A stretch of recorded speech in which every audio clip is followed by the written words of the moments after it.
नमस्कार मेरे प्यारे अभ्यर्थियों, आप सभी कैसे हो। अब तो आपके बोर्ड परीक्षा की तिथि भी आ चुकी है, तो उम्मीद करूंगा कि आपने एक बार अच्छे से कोर्स कर दिया होगा और अब आपके रिवीजन चल रहा होगा। रिवीजन में अब आपको जल्दी से मैं पूरा पूरा कोर्स करवा दूंगा और आप अच्छे तरीके से आप देखते रहिए। अब आपको याद आसानी से हो जाएगा, चुटकियों में याद हो जाएगा। और आपने महाजनपद याद कर दिया होगा, कर दिया ना, वेरी गुड।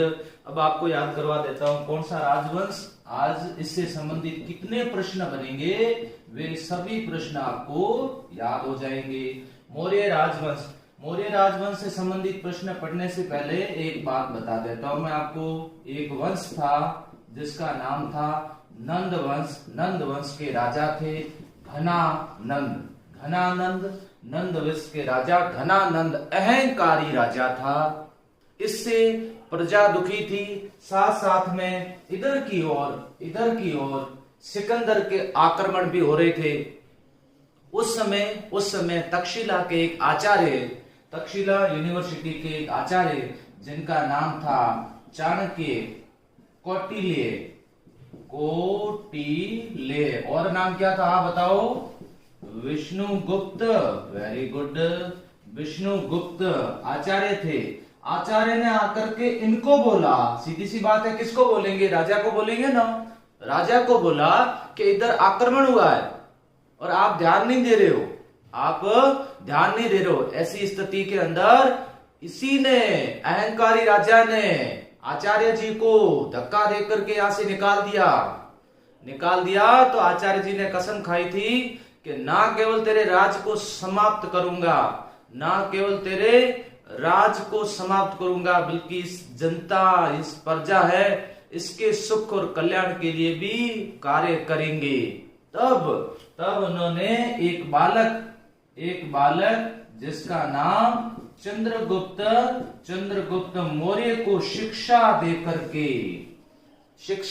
के शस्त्र एंड शास्त्र की शिक्षा देकर के योग्य बनाया, और योग्य बना करके नंद वंश का शासन समाप्त करके एक नए राजवंश की स्थापना की जिसका नाम था मौर्य राजवंश।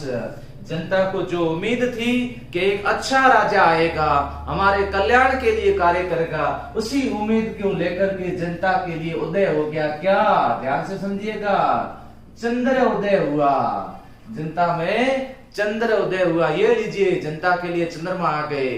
तो नाम क्या था? मौर्य राजवंश। अब आपसे छोटा सा एक प्रश्न पूछा जाएगा कि मौर्य राजवंश के संस्थापक कौन थे? समझ गए ना? तो मौर्य राजवंश के संस्थापक कौन थे? उत्तर क्या दोगे?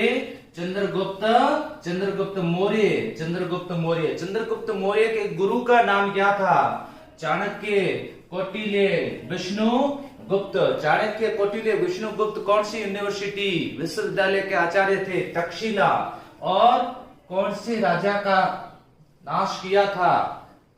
नंद वंश के राजा घनानंद। तो मौर्य वंश के राजा बनेंगे जिसका नाम है चंद्रगुप्त। चंद्रगुप्त के बाद में राजा बनेगा बिंदुसार के बाद में जो राजा बनेंगे उनका नाम है और सो और क। इस तरह से याद हो जाएगा। देखिए, यह है चंद्रमा, याद रखना। चंद्रमा के बाद में बिंदु याद रखना, बिंदु के बाद में अशोक याद रखिएगा, अशोक याद रखना। तो अच्छे तरीके से आपको ये याद हो जाएगा, मौर्य राजवंश। अब एक के बारे में पढ़ते हैं। पहले चंद्रगुप्त के बारे में, बिंदुसार का क्या प्रश्न बनेगा, फिर अशोक से संबंधित आपसे कौन कौन से प्रश्न आपको याद करने हैं, ताकि आपके अच्छे नंबर आ जाए, अच्छे से घर बैठे आप तैयारी कर सके और अच्छे नंबर आप प्राप्त कर सके। एक के बारे में आपको बता दूं।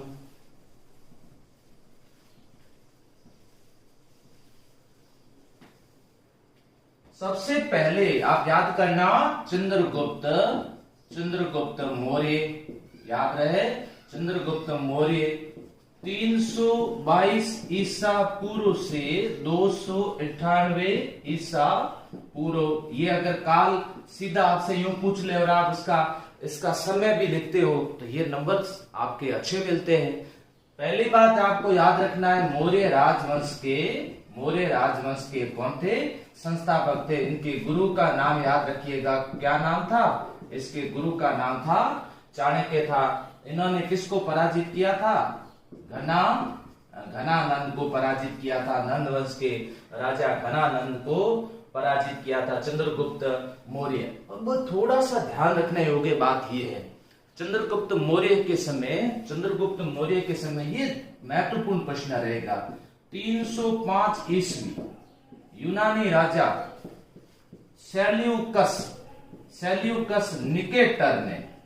सेल्यूकस निकेटर ने आक्रमण किया था और इस सेल्यूकस निकेटर को हराया था।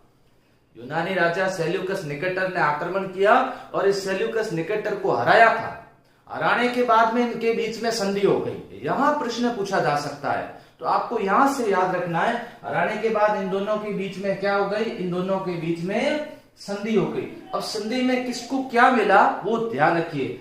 सेल्यूकस निकेटर ने इनको काबुल अफगानिस्तान, हेरात बलूचिस्तान, याद रखना, बलूचिस्तान के प्रदेश इनको दे दिए। किसको? चंद्रगुप्त को दे दिए। बदले में चंद्रगुप्त से क्या लिए? 500 हाथी लिए और बाकी इधर के प्रदेश दे दिए। अब देखिए चंद्रगुप्त के साम्राज्य की सीमा कितनी बढ़ जाएगी। 500 हाथी लिए।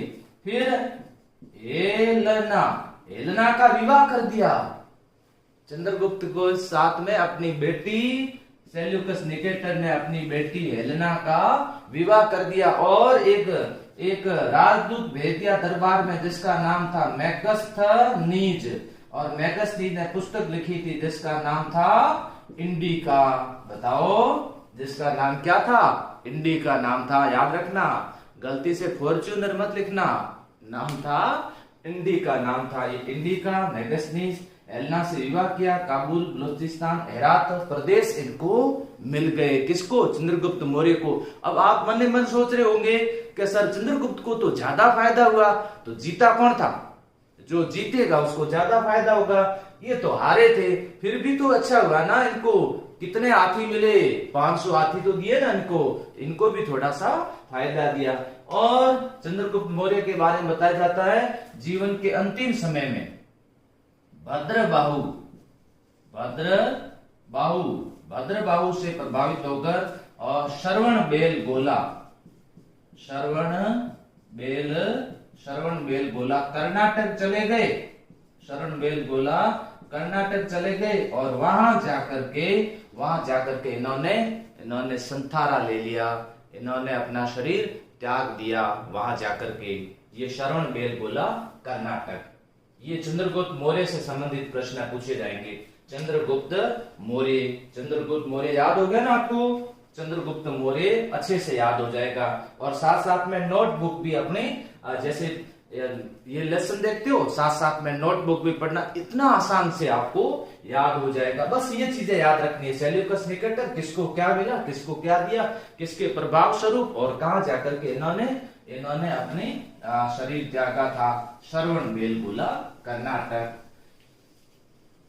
चंद्रगुप्त के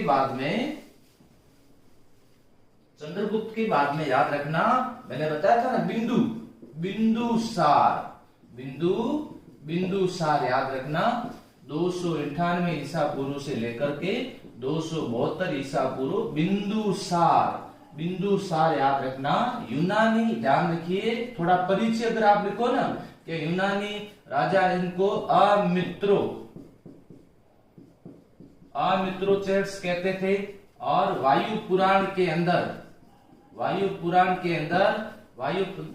अंदर इनको भद्रसार कहा गया और जैन ग्रंथों के अंदर सिंहसेन कहा गया। परिचय में ऐसा आए तो लिख दीजिएगा। अगर इस तरह से अगर कोई आपसे टिप्पणी पूछ ले, बिंदुसार पर टिप्पणी लिखी है, तो इस तरह से पूछा जा सकता है। और बिंदुसार से संबंधित पूछे तो आपको ये 2 महत्वपूर्ण बातें याद रखनी है। एक तो याद रखनी है कि यूनानी राजा एंटियोकस, याद रखना, यूनानी राजा एंटियोकस प्रथम ने इनके दरबार में डायमेकस राजदूत भेजा था। मिस्र के राजा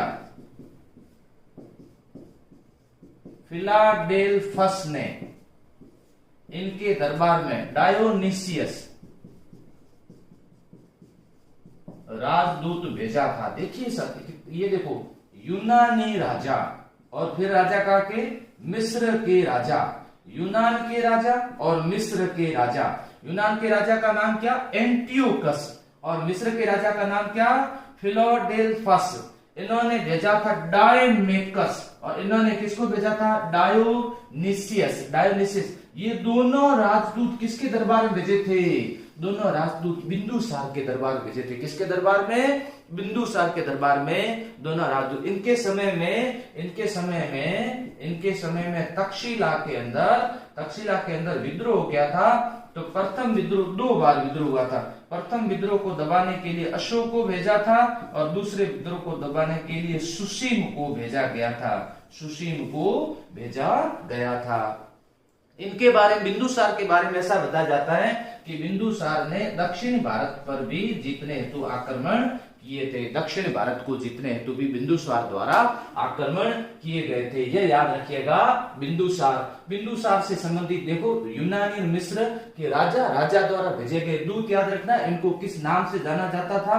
तक्षशिला में विद्रोह किसके समय हुआ था? अशोक को किसने भेजा था? ये याद रखना। दक्षिण पर आक्रमण किसने किया था? यहाँ मैं थोड़ा सा एक बार आपको वापस समझा दूं। देखिए, इससे संबंधित एक प्रश्न और अच्छा सा बन सकता है। वो क्या बनेगा? ऐसा अगर प्रश्न आए ना कि वो कौन सा राजा था जिसने प्रथम अखिल भारतीय साम्राज्य की स्थापना की थी? ध्यान से समझना, वो कौन सा राजा था? ये देखो, ये प्रश्न बताता हूं साथ में। वो कौन सा राजा अखिल भारतीय साम्राज्य? उसका नाम था चंद्रगुप्त मौर्य के समय अखिल भारतीय साम्राज्य की स्थापना थी। चंद्रगुप्त मौर्य के समय यहां तक का प्रदेश अपने अधिकार क्षेत्र में था। थोड़ा सा ये हिस्सा नहीं था, ये वाला, ये दक्षिण भारत नहीं था, यहां तक था। विंध्य प्रदेश तक का हिस्सा शामिल था। ये भी इनके साम्राज्य में आता था। गुजरात आता था। इधर यहाँ पर ये यहाँ काबुल और कंधार, इस हिस्से के अंदर ये कश्मीर, इधर ये बिहार और इधर ये बंगाल, उड़ीसा के अंदर कलिंग जो प्रदेश था, यहाँ तक का क्षेत्र मौर्यों के अधिकार क्षेत्र में आता था।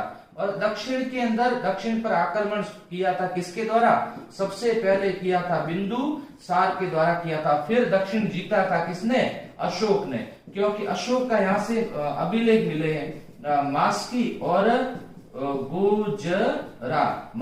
गुजरा अभिलेख, जिससे अशोक के नाम का उल्लेख मिलता है। तो वहां से जो अभिलेख मिले, इधर अभिलेख कर्नाटक से, यहाँ से जो अभिलेख मिले, इससे पता चलता है कि इनका शासन यहाँ तक था। प्रथम अखिल भारतीय साम्राज्य चंद्रगुप्त मौर्य, प्रथम अखिल भारतीय साम्राज्य चंद्रगुप्त मौर्य के बाद में बिंदुसार के बाद में अब आपसे प्रश्न पूछा जा सकता है किसके बारे में? अशोक के बारे में प्रश्न आ सकता है। चंद्रगुप्त मौर्य के बाद में अशोक से संबंधित पूछा जा सकता है। और अशोक से संबंधित ये पूछा जाएगा, अशोक से संबंधित ये प्रश्न पूछा जा सकता है आपसे। अशोक पहले गवर्नर रहे थे जब विद्रोह दबाने के लिए गए थे, कहाँ के? तक्षशिला के। मौर्य साम्राज्य में सबसे महत्वपूर्ण है सम्राट अशोक। इनके द्वारा, ध्यान से समझना, इनके द्वारा क्या क्या खास महत्वपूर्ण प्रश्न पूछे जा सकते हैं? एक तो सबसे महत्वपूर्ण याद रखना, कलिंग का युद्ध 261 ईसा पूर्व के अंदर लड़ा गया। कलिंग कहां पर है? कलिंग उड़ीसा के अंदर है। उड़ीसा के अंदर है कलिंग, याद रखना, उड़ीसा, कलिंग का युद्ध। उस समय राजा कौन था? नंदराज नामक राजा करता था। कलिंग किसके लिए प्रसिद्ध था? कलिंग हाथियों के लिए प्रसिद्ध था। और इस युद्ध में कितने? लगभग 1 लाख सामने वाले सैनिक मारे गए। 1,00,000 जब सैनिक मारे गए, अशोक ने निर्णय ले लिया, कि अब बैरी घोष की जगह धम घोष करेंगे। धम घोष, बैरी घोष का मतलब होता है रण घोष। अब रण घोष की जगह धम घोष की नीति लाई जाएगी। अब धर्म का प्रचार होगा। युद्ध बंदी कर दिए, युद्ध को त्याग दिया। एक ऐसा राजा जिसने युद्ध का त्याग हारने के बाद नहीं, जीतने के बाद किया। समझ में आ रही ना बात? हारने के बाद नहीं, कलिंग का युद्ध जीता गया था। किसके द्वारा? अशोक के द्वारा कलिंग युद्ध जीता गया था। कलिंग युद्ध जीतना और उसके अलावा फिर कलिंग युद्ध जीतना फिर क्या किया अशोक ने? भारत के अलग अलग कोने के अंदर दारा प्रथम से प्रभावित होकर के, दारा फर्स्ट धैर्य से प्रभावित होकर के अभिलेख स्थापित करवाए थे। आपसे प्रश्न पूछा जा सकता है, अशोक के अधिकांश अभिलेख कौन सी लिपि के अंदर है? ब्राह्मी लिपि। और छोटा सा प्रश्न पूछा जा सकता है, अशोक के अभिलेख सर्वप्रथम किसने पढ़े थे? जेम्स प्रिंसेप के द्वारा। जेम्स प्रिंसेप के द्वारा पढ़े थे अभिलेख। जेम्स प्रिंसेप के द्वारा ये अभिलेख पढ़े गए। छोटे छोटे प्रश्न संबंधित पूछे जा सकते हैं। इसके अलावा कलिंग युद्ध से याद रखना धमघोष से याद रखना अभिलेख से याद रखना लिपि, और पढ़ने वाला कौन? James Prinsep. याद हो गया होगा ना आपको? इसी के साथ में देखिए प्यारे बच्चों, आपको कैसे याद रखना है वो मैं आपको बता देता हूँ। इनके द्वारा क्या किया गया था? इनके द्वारा एक आपको ये शब्द याद रखना, अनुसंधान। अनुसंधान, ये देखो छोटा सा प्रश्न बनेगा, अनुसंधान। प्रत्येक 5वें वर्ष में धर्म के प्रचार हेतु, प्रत्येक 5वें वर्ष में धर्म के प्रचार हेतु प्रादेशिक राज्य युक्त अधिकारी भेजे जाते थे। उनको क्या कहते थे? उनको अनुसंधान कहते थे। अनुसंधान कहते थे। ऐसे ही महामात्र भी नियुक्त किए जाते थे, जो कि प्रजा के कल्याण से संबंधित कार्य करते थे।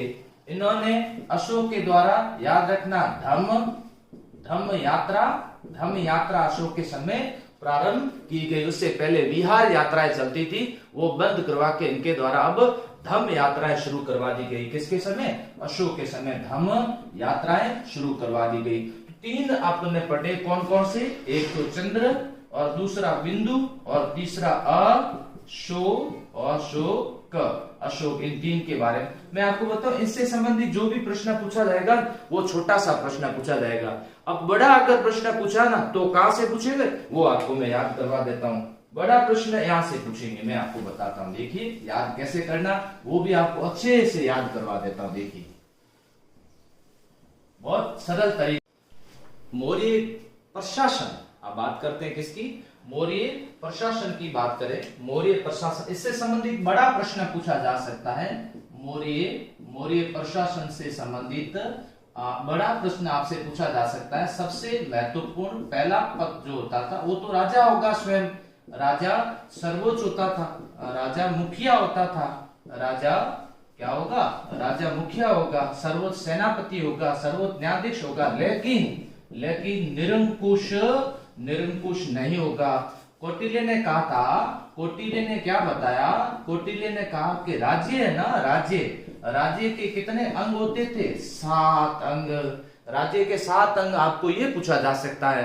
ये याद कैसे करना है वो आपको मैं अच्छी तरीके से याद करवा देता हूं। देखो एक तो होगा राजा के लिए, एक उसकी सहायता के लिए अमात्य होगा मंत्री। फिर राजा के एक मित्र होगा, एक राजा का मित्र होगा। राजा को पैसे चाहिए ना तो राजा के लिए कोष होगा। राजा रहेगा कहां पर? राजा दुर्ग में रहेगा ना तो राजा के लिए दुर्ग चाहिए। राजा को सेना नहीं चाहिए क्या? राजा के लिए सेना। अब ये राजा किसका राजा है? राजा है किसका? जनपद का। राजा किसका है? जनपद का राजा है। याद होगा ना आपको? देखिए राजा के लिए क्या चाहिए? अमात्य। राजा के लिए क्या होना चाहिए? एक मित्र भी होना चाहिए। राजा पैसे चाहिए ना, कोष। फिर दुर्ग। फिर राजा की क्या होनी चाहिए? सेना। और राजा किसका होगा? राजा जनपद का। बताओ 7 अंग हुए नहीं? देखो मैं आप काउंट करके बताता हूं। एक राजा खुद, 1 2 3 4 5 6 और ये हो गए कितने 7 अंक हो गए। 7 अंक आपको अच्छे तरीके से याद हो गए। इसके अलावा उपधा उपधा परीक्षण याद रखना, छोटा सा प्रश्न आ सकता है। उपधा परीक्षण क्या होता था? राजा द्वारा मुख्यमंत्री जो मेन मंत्री होता वो और पुरोहित की जब नियुक्ति की जाती थी, पुरोहित की जब नियुक्ति की जाती थी तब उसके चरित्र की जांच की जाती थी, उसे उपधा परीक्षण कहते थे। बिना परीक्षा के उसमें उनकी भी नियुक्ति नहीं होती थी। आपके परीक्षा होती है ना, वैसे वैसे उनकी भी एक परीक्षा रखी जाती थी। परीक्षण का मतलब टेस्ट होता है, उपधा परीक्षण होता था। राजा की जो मैन जो होते थे ना वो यही होते थे, मंत्री पुरोहित सेनापति और युवराज, ये मुख्य होते थे राजा के साथ में। मंत्री के अंदर ये राजा की सहायता के लिए मुख्य से पूछे जाएगा। मुख्य विभाग किसके पास में होते थे?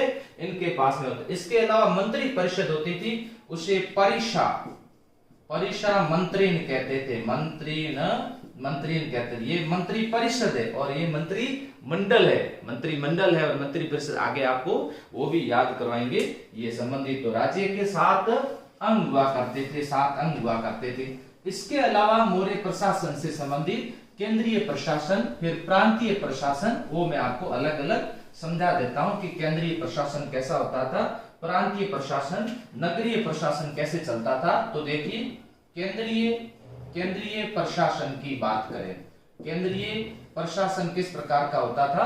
केंद्रीय प्रशासन में विभाग होते थे, 18 विभागों की बात की गई। 18 विभाग होते थे, उन विभागों को तीर्थ कहा गया और इस विभागों के जो अध्यक्ष होते थे उनको महामात्र कहा गया।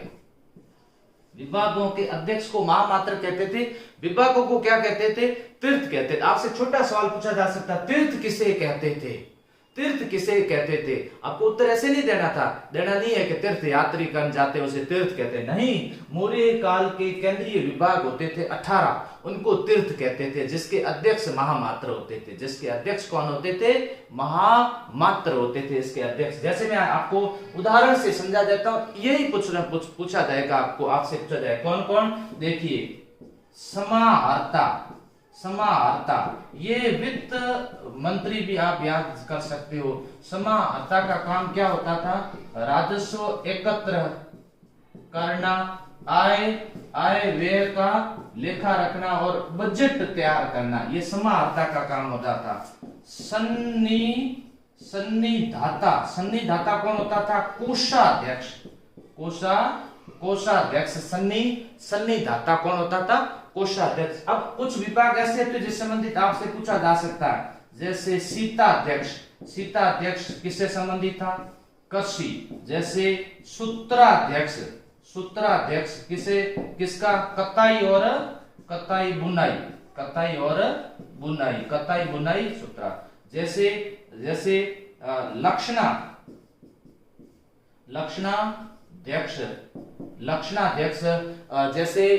लक्षणाध्यक्ष मैं विभागों के नाम बता देता हूं। लक्षणाध्यक्ष के बाद में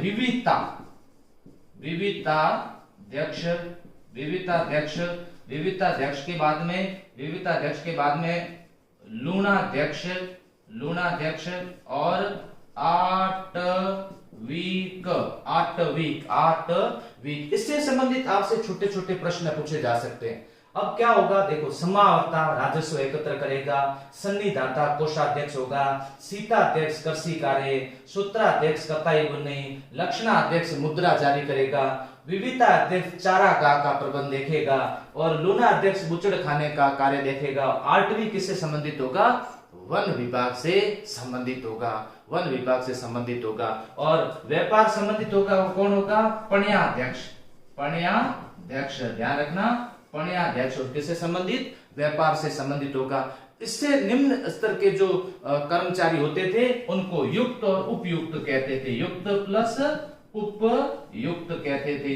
ये निम्न स्तर के कर्मचारी होते थे और महामात्र जो होते थे ये उच्च स्तर के कर्मचारी होते थे। याद रखना, युक्त और युक्त और उपयुक्त कौन हुआ करते थे? ये निम्न स्तर के कर्मचारी हुआ करते थे और ये उच्च स्तर के कर्मचारी हुआ करते थे। इस तरह से अगर आप केंद्रीय प्रशासन का वर्णन कर दोगे ना तो कोई छोटा सा सवाल पूछा ना 2 नंबर का या कोई 3 नंबर का सवाल पूछ ले तो उसका आसानी से आपके द्वारा उत्तर दिया जा सकता है। ये इस तरह से केंद्रीय प्रशासन हुआ करता था। फिर क्या होता था? फिर प्रांतीय प्रशासन हुआ करता था। उससे संबंधित प्रश्न बता देता हूं मैं आपको। प्रांतीय प्रशासन से कैसा प्रश्न पूछा जाएगा? मौर्य प्रांतीय प्रशासन, प्रांतीय प्रशासन। देखो प्रांतीय प्रशासन में पूछे कि प्रांत 5 भागों में विभाजित था।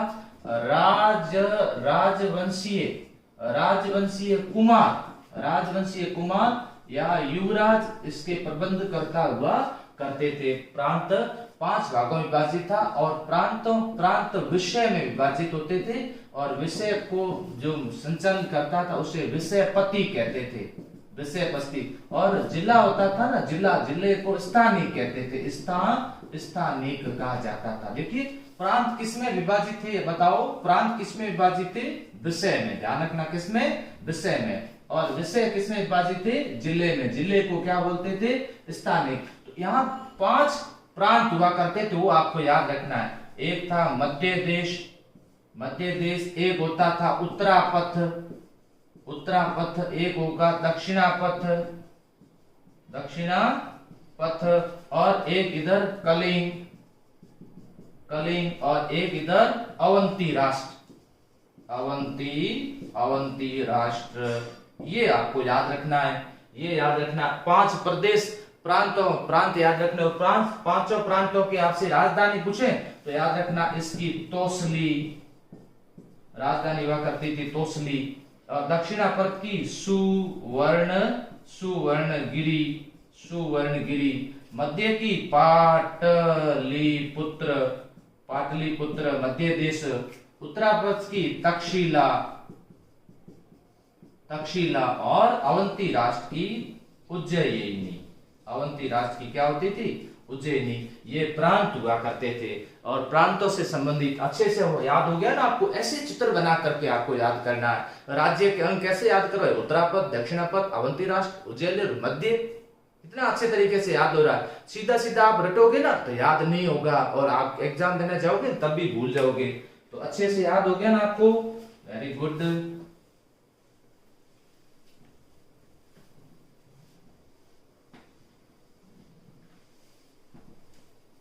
इसके बाद में प्रांतों के बाद में बात करते हैं नगर। प्रांतों के बाद में बात करते हैं नगर के संचालन के लिए 6 समितियां होती थी। 6 समितियां होती थी जो नगर का संचालन करती थी। प्रत्येक समिति के अंदर 5 सदस्य होते थे। टोटल कितने सदस्य होते थे? 6 पंजा में 30। टोटल 30 सदस्य होते थे। अब समिति कौन कौन सी आप देखो, मैं आपको ये प्रश्न छोटा पूछा गया है। प्रथम समिति, द्वितीय समिति, तृतीय समिति, चतुर्थ समिति, पंचम समिति और षष्ठम समिति। ये समितियां हुआ करती थी। प्रथम समिति किससे संबंधित थी? उद्योग से।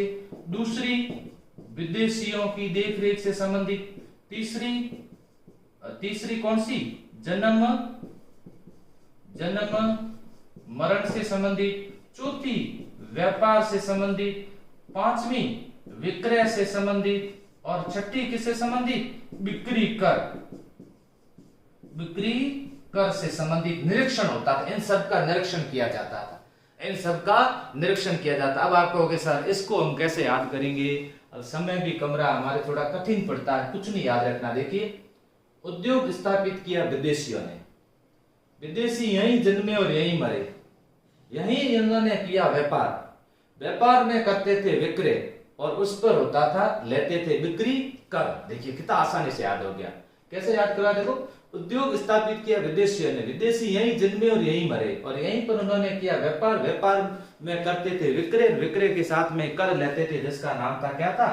बिक्री कर था। ये नगर का शासन प्रबंध इस तरह से संचालित होता था।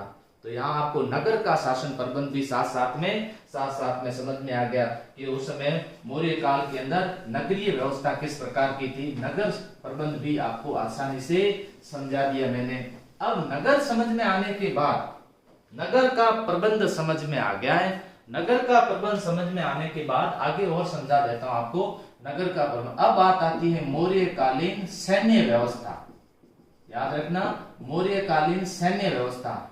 सेना का जो प्रमुख होता था उसे अंतपाल कहते थे, वो देखता था सेना। सेना के अलग अलग भाग हुआ करते थे। कौन कौन से भाग? नंबर 1 पैदल सेना, नंबर 2 अश्व सेना, नंबर 3 हाथी, नंबर 4 रथ और नंबर 5 रथ के अलावा नौ सेना। याद रखना, कैसी सेना? नौ सेना। कितने भाग बताए? 1 2 3 4 5, ये 5 भाग हुआ करते थे।